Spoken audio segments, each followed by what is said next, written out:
So you want to know how to get super, super strong. Well, in today's show, we're going to be talking about intensification versus accumulation training.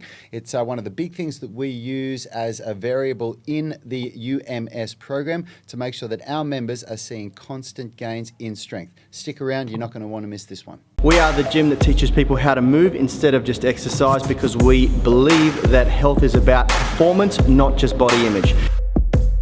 What's up, everyone? My name is Rad. I am one of the co-founders of Unity Gym and co-creators of the UMS, the Unified Movement System, where we turn driven people into superhumans. And the way we get such astonishing results with our members is that we've created a program that has a perfect balance between strength and flexibility. If you want to know how we do that, grab one of the free downloads, the Flexibility, Strength, or Nutrition Blueprint. And before I continue, I just want to double check, Richie, is that camera recording? Yes.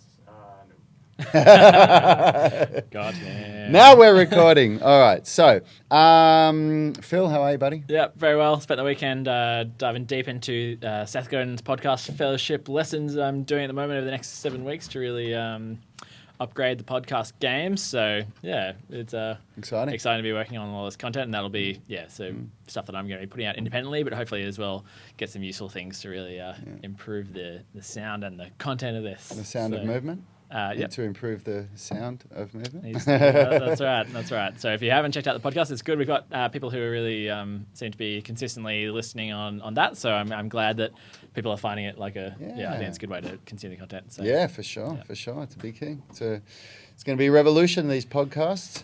So today we're talking about intensification training, and the reason why we're doing that is because for those of you that are in the UMS online coaching program, as long as you're past the first couple of phases, you are now going to be doing intensification training for this week and the next 4 weeks, including this week.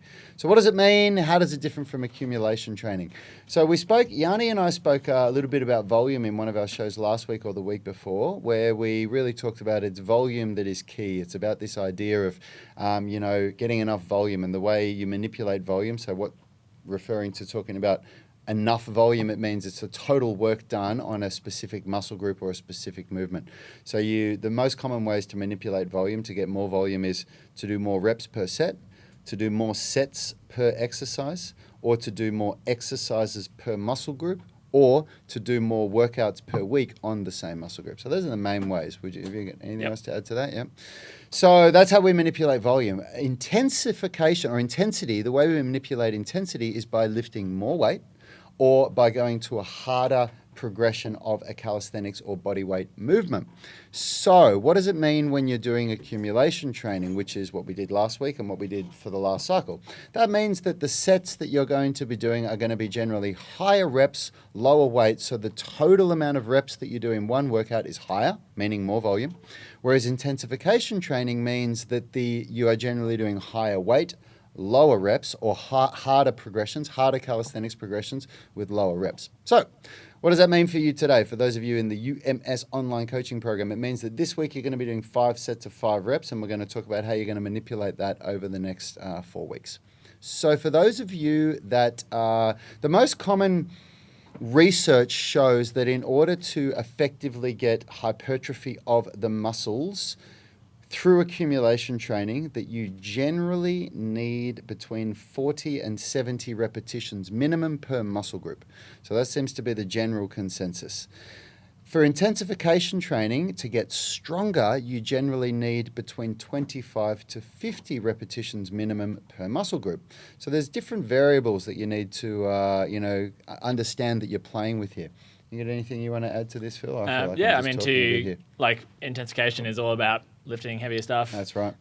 That will be the thing that makes you stronger long term. So you can build up that really good base of muscle size with your hypertrophies at work, and that's generally that, as we've talked about, the lower rep range, a bit more time on attention. But we've got to lift strong to get strong. So, that's right. It is.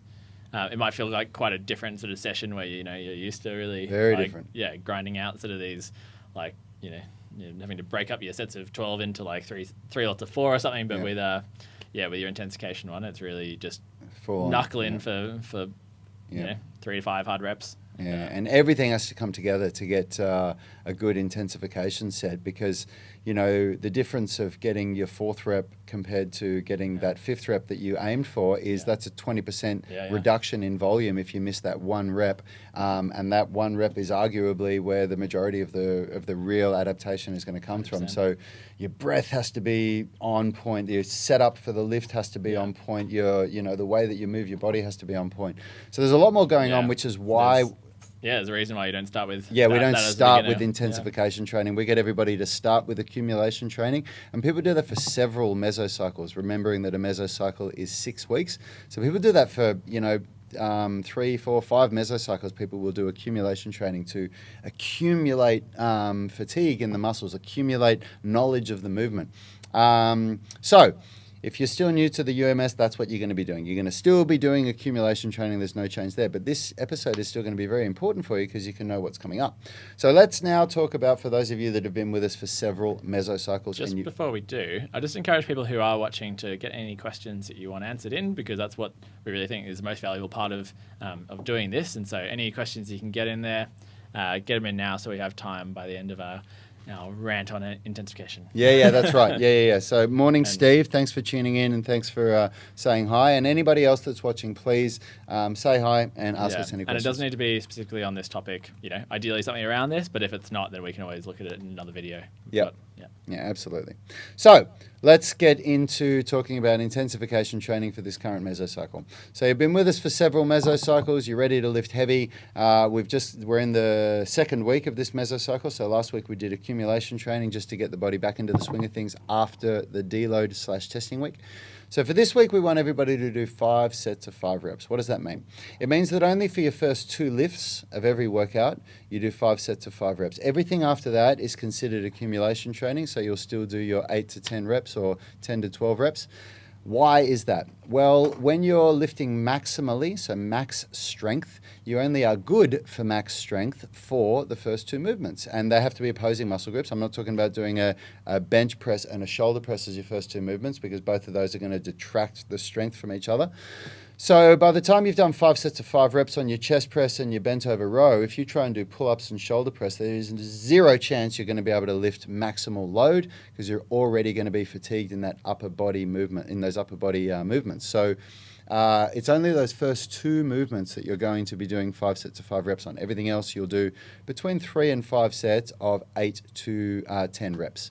So the next thing that I want you to think about is this. When we're doing strength training, it's really important that on the bent arm strength days, on the Monday and the Thursday, you must do shoulder press and pull-ups first on one of those days, and bench press and bent over row, or rather vertical push-pull first on one day and horizontal push-pull first on the other day, because you need the opportunity to do both of those. The caveat to that is that if you... God damn it, I said caveat. I can't believe it. I've sworn to myself that I'd never start saying caveat after how many times bloody Yanni says it. Really? Watch some of the old... Take note next time you do a show with Yanni, how many times he says caveat. So the exception to that is... Once you've done your testing week, if you realize that your shoulder press is really weak and you want to prioritize shoulder pressing, then you would do your shoulder press and pull-ups first on both days, and then you do your bench press and bent over row or your horizontal push-pull second on both those days. Anything you want to add? Yeah, I think it's just, I guess a good reason to understand why is like with these sort of heavier movements, like these complex bilateral movements, it's just so key to get them right, and you really want to drill down, get the intensity and the focus. But then, when moving on to your single arm stuff, you've got like balance components to it. They're often a bit more sort of unstable. So you really want to drop the weight back a little bit and work from there. Now with the 5x5, I think as soon as you kind of go, especially when you're new to lifting and you're still dealing with all the different technique things to figure out, I think 5 is such a nice number because you can break it down into like, okay, I'm going to do like 3 really nice reps, and then you're kind of over halfway there, and then 2 more. Right. So especially when you're new to this intensity, having like the focus around technique is so key. So I really like that idea of break it down, get 3 out, pause. And it also gives you that magic 25 reps when you Yeah. do 5x5. So you do get that the minimum amount required to achieve, substantial strength development on that muscle group and that movement. Yeah, and it is one thing that I've talked about a bit before, but I really do encourage when you are new to the program, new to movements, to chunk things like that. So focusing on 3 reps at a time, like 2 reps at a time. Even if you're doing a set of 12, maybe setting it as 3 lots of 4, so you can really focus your intensity on the technique. Because if you start to just kind of zone out and just keep going for it, you'll inevitably find the last. Once you get kind of beyond 6, if you're not paying attention, it's going to often sort of slip away. So, really like the idea of chunking down for your technique. Yeah. Now, for those of you who are time poor or who find that you lose motivation after a certain amount of time in a workout, or you get overwhelmed with the amount of work that I sometimes talk about when I talk about the harder workouts or the workouts that have more volume in them, all you need to do is do your 5 sets of 5 on the A1 and A2 movements, and then you can literally just do 3 sets, maybe 4 sets on the supplementary movements, so the B1, B2 and the C1 and C2.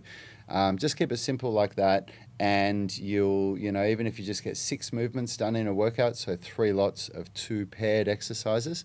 In the UMS, sometimes we go up to 8 movements in some of the programs, but again, that's only for those of you that are really keen and are willing to do a 1.5 to 2 hour workout. And that should take you an hour to an hour and a half if you're doing your flexibility in between and you're not wasting time. So that said, what about those of you who are super, super, super keen and are willing to do a 2-hour workout? / have the flexibility and the time to do That's it. exactly right. There's plenty of keen beans out there who love to be doing it, but but who are actually going to be able to do it. Because if you're not going to be able to do it, if it's going to put too much of a stress on your life, it's not worth it. You shouldn't even try, because trying and failing is going to really stuff with your head. So just set a goal to work out for the amount of time that you can actually do. So, but I know that there are some of you out there that are going to want to give this a try. What we're actually going to do is we're going to reduce the reps per set and increase the amount of sets per workout as each week goes on, so that you gradually lift more weight and do as each workout goes on, but we're still going to be getting those 25 reps. So this week, 5 sets of 5 reps. Next week, 6 sets of 4 reps.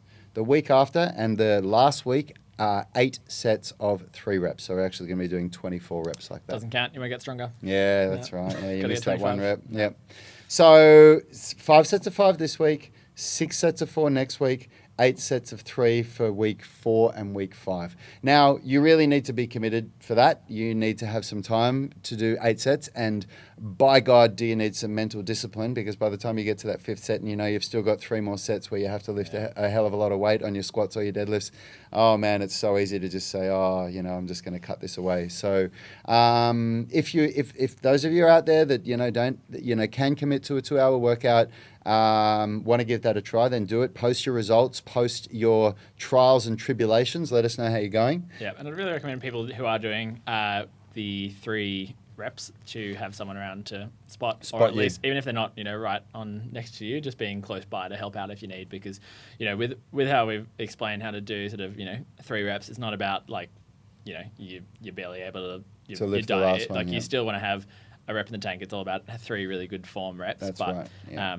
it is still good when you're getting down to that 3. There's sort of a big there's a kind of the margin of error there where you could find yourself in a bit of trouble if you haven't absolutely. if you haven't practiced that before. It's a bit of a skill, kind of knowing how much you can confidently do. Oh man, absolutely. And I'm going to say this is a really big insight, so pay close attention to what I'm about to say now. When you're lifting 5 reps per set, the amount of weight that you're lifting is heavy enough. When you go down to the 3 rep range, you are lifting some serious weight, and you need to know what you're doing. So this is not for people that are still new to this kind of training. This is for people that have been training with us for several months and really are confident with all the basic lifts. And you do not do this on a lift that you're not 100% confident of with the technique. That you don't go below 5 reps for a lift like that. So if you're still working out how to do a squat, but you've done several mesocycles with the UMS, you can definitely do the 5 sets of 5, but don't go below that rep range. It's just too dangerous, and there's too much risk. Yeah. Yeah. Yeah, with Is that a mic drop? Is that? yeah, no, that's very sound advice. And with spotting, like, oh man, spotting is just something that like does my head in after training in sort of gyms where everyone's really people- switched on and yeah, knows what they're people know how to doing. do it, yeah. But those videos of those gym fails where you go and you see people like squatting over each other while they're doing a bench press and pretty much sitting on their chest while it's doing it. Like when you're spotting, and it's really like these gym here and base gym where I used to train as well have just ruined me for fitness firsts and the like, where you go in and you just see people getting so close or like pretty much hugging them as they're doing a squat.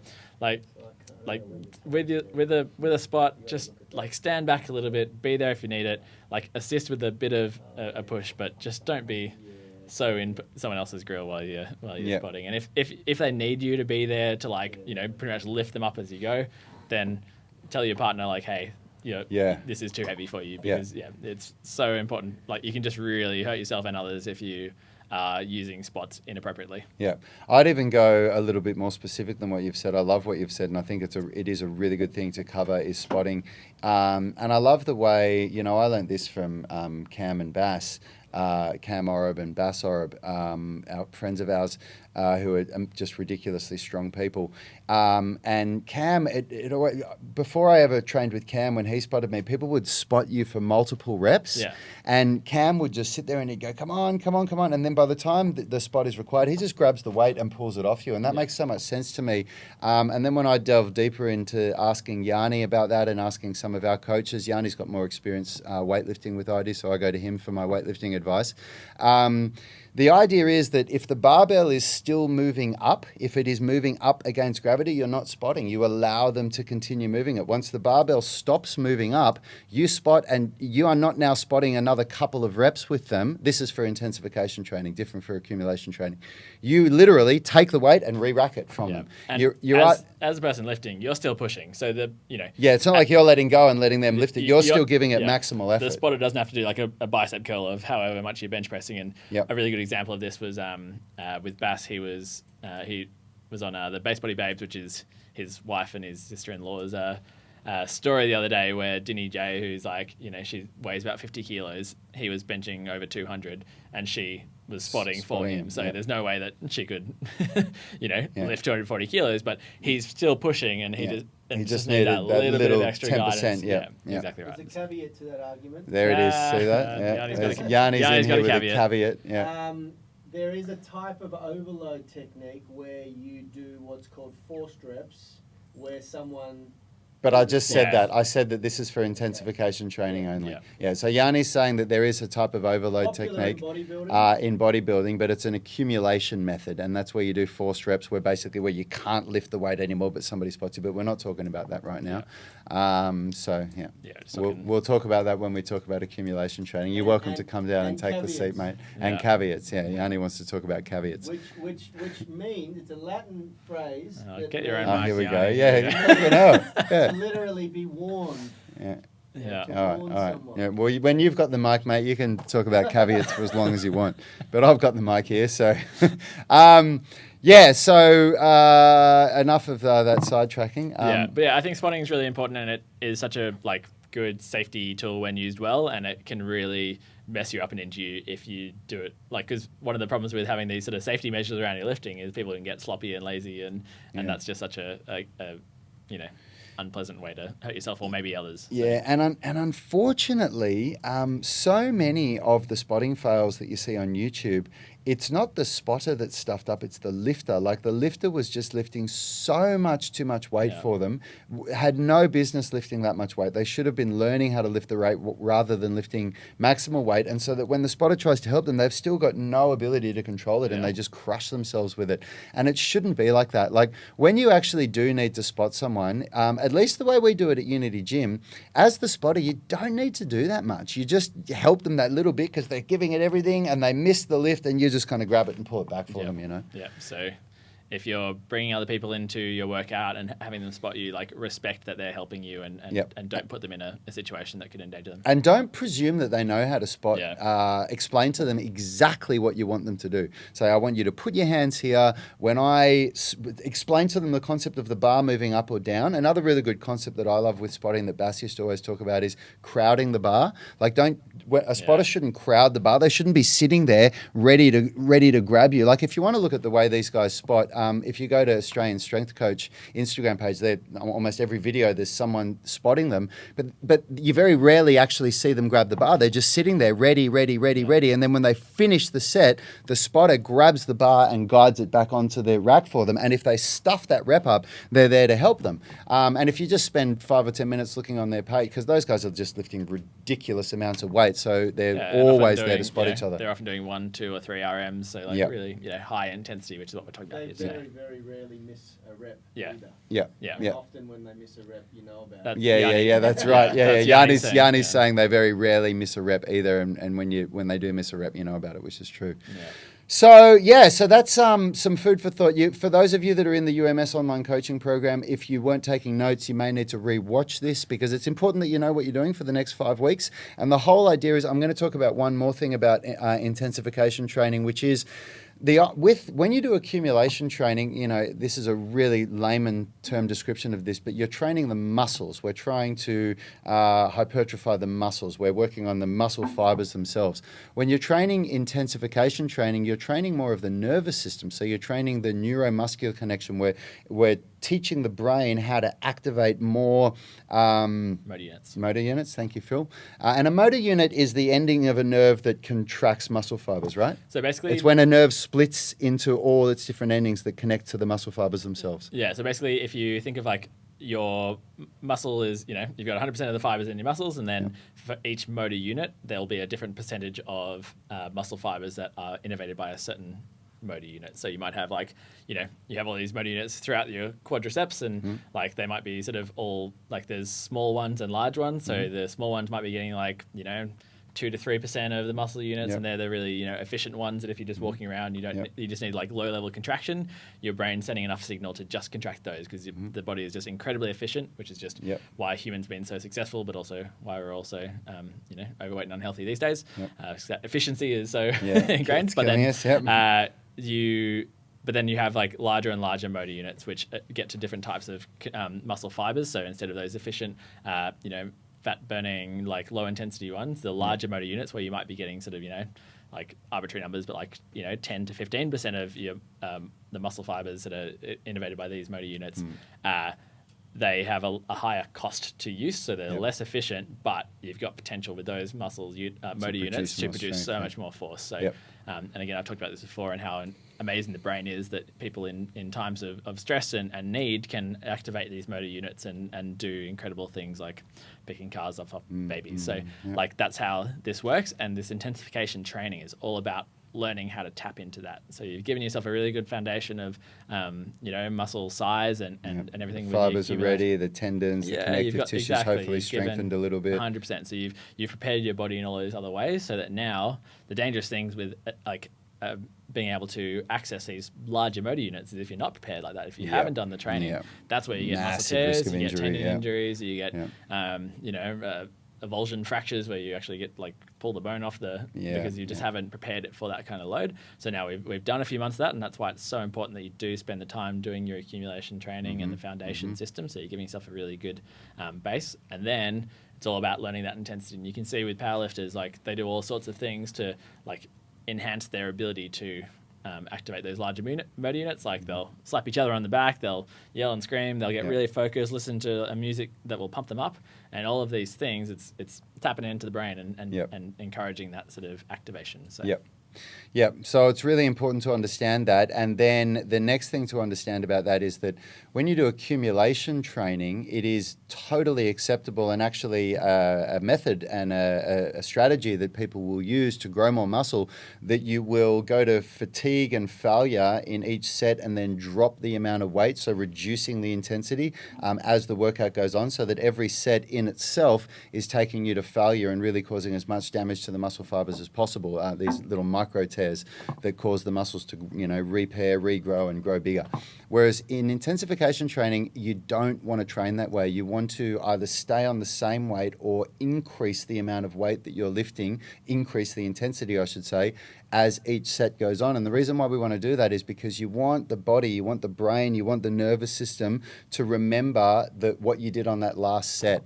That's an important thing. So, you really want to make sure that you're not starting on a heavy weight and going, oh, wow, this is good for 3 sets, but now I got to drop the weight. It's better to start on a lower weight and go, oh, that was easy, I'm going to go up a little bit. And then, oh, that was easy, and go up a little bit. Or start on a weight that you think, okay, I'm going to be able to do this and I might be able to go up. And then you go through 2 or 3 sets and you think, wow, this is actually really hard. I'm just going to stay on this same weight.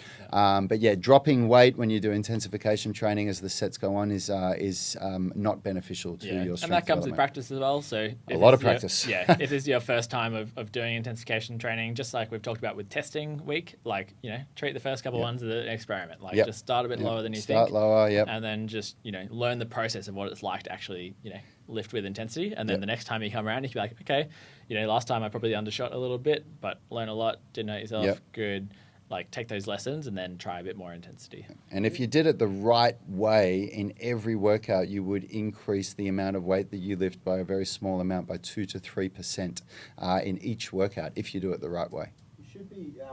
Yanni's saying something here. This online. You should be learning to fail without a loss of form. You should be, Yanni's saying, which I love, you should be learning to fail without a loss of form. So what that means is that it's like what Phil said, you would actually have another rep in the tank, but it wouldn't be a pretty rep. So you learn to, when you do your 5th rep, that 5th rep is like, you just get it out, but the form doesn't, you don't detract from the form. And you would have been, like, what I like to do, but this Kamran's question, I think this is going to be really useful because you're talking about this here. So he says, for those of us who've just done testing week the other week, when we do 5 reps and below, what's a good intensity to aim for? At 5 reps, is our 6RM a good target? That is perfect. Couldn't have been explained better. What I like to do is I like to do a method called last set to failure, Kumaran, and you do need a spotter for this, or you need to be very, very experienced, which means you would do 4 sets of 5 reps at your 6RM. For those of you that don't understand what that means, it means 6 repetition max. It means it's an amount of weight that you could do 6 reps on under the most strenuous circumstances. If someone held a gun to your head and said do a 7th rep, you wouldn't be able to do it. So that's what 6RM means, which means that you're doing 5 reps on a weight where you think, oh, you know what, I could have done one more. But then on the last set, you go to failure. Now, again, safe failure. You're either with a spotter or, I did, today I did a whole bunch of sets at 8RM. And then on my last set, I did 10 reps. And my 10th rep wasn't pretty, but it was safe. I didn't need anyone to run over and help me. It was... That comes from 15 years of experience. Decades of experience, exactly. So you really need everything that we're talking about here. I think this is another really key insight. Like, we're explaining all of these methods. This doesn't mean that if you've never done this before, you go straight out and you try this. If you're hearing this for the first time and you're thinking, okay, I'm ready to try some intensification training, take away from this, do 5 sets of 5 reps at a weight that is lower than what you could actually lift. That's what you should be doing. All of these other little things are like the icing on the cake, So Kumaran is somebody who trains with us at Unity Gym 5 days a week. I know what he can do, and I'm confident that if we give him this advice that he's going to understand it. He also trains with people at Unity Gym that know how to spot. So be aware of that. There's a lot of things that have to happen, because I've seen people get crushed under a barbell on a bench press, and a squat even worse. I've seen people not understand how to dump a squat bar, and they get to the bottom and they try and get up and they fold forward and the barbell just crushed them. Do you remember that? Sidetrack. Did you see Did you see Aaron Kroll, who briefly was at this gym trying to snatch 190 kilos the other day? No.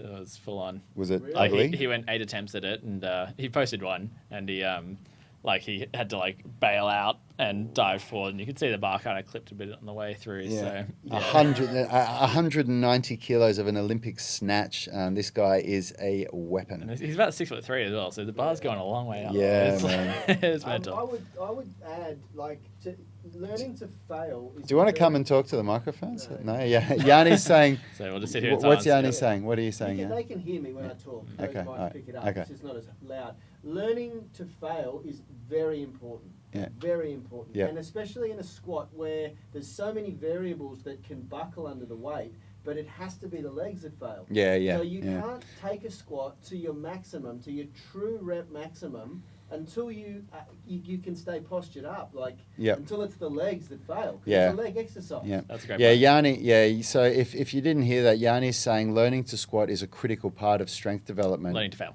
Learning to fail.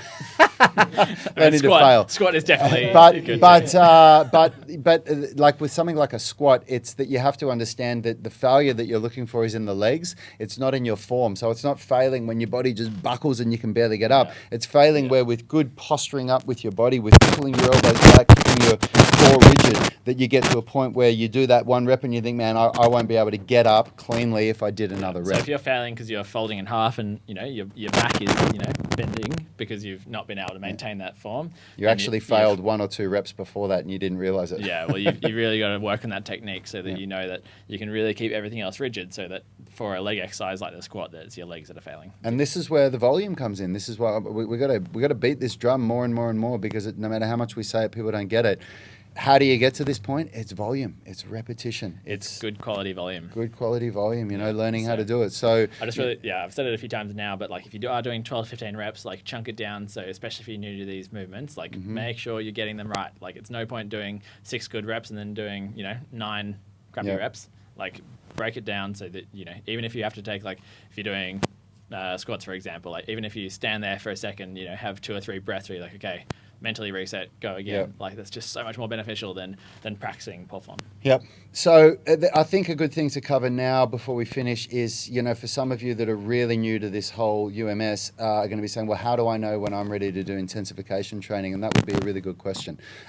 You would start after you've done your first testing week. You would be doing sets of 12 to 15 reps, chunking them down into small sections like what Phil's spoken about, meaning that if you were doing sets of 15 reps, you might do 3 sets of 5 or 3 sets of 4 and then 1 set of 3, meaning you don't put the bar back like you'll do your 4 squats and then you'll stop still with the bar on your back and you'll rethink about the cues and then you'll go again and you'll just do 3 sets of that. And then after you've done that for 1 cycle, you'll drop down to the 10 to 12 rep range. And so now you're lifting a little bit more weight, 10 to 12 reps, but now you'll do 4 sets. And then the next mesocycle, you'll drop down to the 8 to 10 rep range and you'll do 5 sets. And when you can do 5 sets of good technique of 8 reps, so you're getting your 40 reps and your technique's good, that's when you can say, all right, let's try a cycle where we drop down to the 5 reps. What I want to see is that people make the most of the UMS and the fact that the mastermind group is there. Yeah. Like when you get to that stage, film it. Yep. Put it on Show there. us. Be like, hey, Yeah. do you think am I ready? Yeah. Exactly. Like, yeah. Don't such- train in this group for 4 or 6 months and then post your first video. Yeah. Like show us along the way. Say, hey, am I ready for this? Because that's what we're here for. We want to, and we did this whole show today on this topic because we couldn't find any good questions that anybody had asked, except for Josh's question that we're Plenty going of to. Physio Friday questions. Yeah, we're going to be Well- Josh. Your question on Josh Dorr on. Frozen shoulder, we're going to be answering on Physio Friday. Josh wants to know how to fix a frozen shoulder at the most basic level. Taking off. Physio Yeah, Friday. Physio Friday, yeah. It's a thing. Yanni's all over it. Yanni named that. He's very proud of himself. Nah. Phil did. Oh, sorry. I've just taken your thunder. Yeah. So, What's up? look, frozen shoulder at the most basic level, you just need to have a teaspoon of concrete with a glass of Harden Up and just get on with it. Yeah, we'll go into it on No, I'm Friday. joking. It's just one of those, like my mum had it and it was just like such a That's rough brutal. thing. I've rehabbed 3 frozen shoulders at Unity Gym now, and it is a horrible thing to see people doing. Yeah, so no, we'll get into it, but we'll get that for Physio Friday because we really do want to focus on like helping the members here with strength, flexibility. Yep. Yeah. Let's get some questions in this week about intensification training because, in all honesty, there is a lot to talk about, and I really want to see some more questions on this. So, for those of you that are watching the show, please ask some questions about what we're doing for the next 4 weeks in this mesocycle, doing intensification training. But now to finish off, to sum up what we've talked about today in 20 seconds or less. So we're talking about the idea of moving from accumulation training into intensification training, the importance of technique, what you need to have done in order to be ready to do it safely, and what the goal of the workout is, that you're training your nervous system rather than the muscles. So it's not about going to failure and dropping the weight. It's about staying on the same weight or even going up in weight as the sets go on. Ramp loading, Yanni's talking about, takes a lot of time, a lot of practice, and something that's a lot of fun. Strap yourself in for the journey. This is not something that you are going to master in the next 4 weeks. This is something that Yanni and Rich Richard and Phil and me have been working on for years and years and years, and we're still getting better and better at it, and that's a really great thing. Keeps it interesting. It keeps it interesting. I wouldn't, otherwise you're going to get bored and you're going to look for something else to do. But this is a really nice, rewarding, long journey. So embrace the process, embrace being the beginner, be safe, post your videos, let us help you, and we'll see you tomorrow. Health is about performance, not just body image. You better be willing to accept what you're going to have to do to get there. We'll start focusing on movement goals, strength goals, flexibility goals. When you nail that skill, it's there forever. The body image goal doesn't get you that It's far. the consistency and frequency that's going to get you there. It's not the intensity. There's no shortcuts to mastery and movement. Destination doesn't change overnight, but your direction will. The gym is not the place to beat up the body that you hate. It's the place to build the body that you love. We are the gym that teaches people how to move instead of just exercise, because we believe that health is about performance, not just body image.